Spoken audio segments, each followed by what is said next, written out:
अस्सलाम वालेकुम viewers, welcome back to my YouTube channel. आज मैं आप लोग के साथ जो रेमेडी शेयर करने जा रही हूँ वो लकोरिया से मुतल्लिक है, जो छोटी बच्चियाँ टीनेज बच्चों में बहुत ज़्यादा इसका मसला होता है। यहाँ पे मैंने इलायचियाँ 2 ली हैं, सौंफ लिया और नए पत्ते जो होते हैं जामुन के, वो नए पत्ते ही लेने हैं जो छोटे-छोटे पत्ते आते हैं जामुन के दरख्त के ऊपर।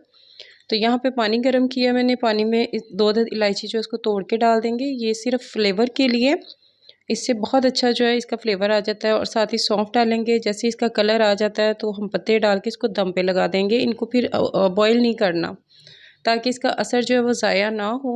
पानी में इसको हम दम पे लगा देंगे स्टोव बंद करके। तो ये देखें कितना प्यारा इसका कलर भी आ गया, और ये बहुत यानी कि अच्छा जो है हमारी यानी कि रहम के लिए बहुत अच्छा जो है ये कहवा तैयार हुआ है। इससे बिल्कुल जो मसला होता है लकोरिया का वो ख़त्म हो जाता है। तो ये हफ़्ते में सिर्फ 2 बार आपने पीना है।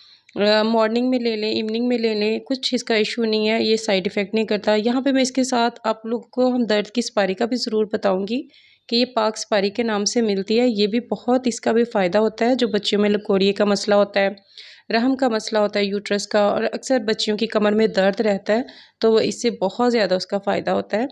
तो आप ये भी ले सकते हैं इसके साथ। और इसको आप दूध के साथ भी ले सकते हैं। सुपारी को आप अलहदा से दूध के साथ, इसको नीम गर्म दूध के साथ सोते वक़्त जो है बच्चियों को आधी चम्मच इसकी दें, तो ये बहुत ज़्यादा इसका फ़ायदा होता है।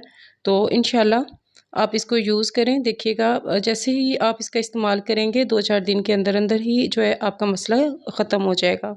तो मिलते हैं एक नई आपके साथ वीडियो के साथ। अल्लाह हाफ़िज़।